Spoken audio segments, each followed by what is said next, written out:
আজ আপনাদের এই সুইট কর্ন দিয়ে একটা নতুন ধরনের রেসিপি দেখাচ্ছি। আপনারা দেখে নিন।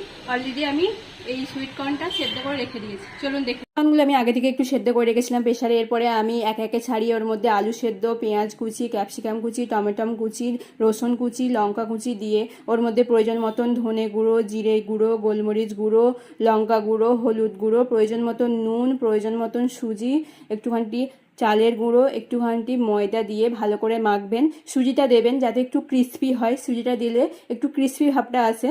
এরপরে আমি হাতে একটু তেল দিয়ে এই যে বলের আকার করে একটু চ্যাপটা চ্যাপটা করে নেবেন, এই যে দেখুন আমি যেভাবে করছি।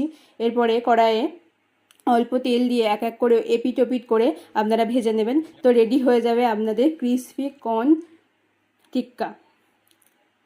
তো খেতে তো খুব সুন্দর হয়েছিল, পারলে আপনারা একটু বাড়িতে ট্রাই করবেন। আর ভালো লাগলে সাবস্ক্রাইব করবেন, লাইক করবেন, শেয়ার করবেন।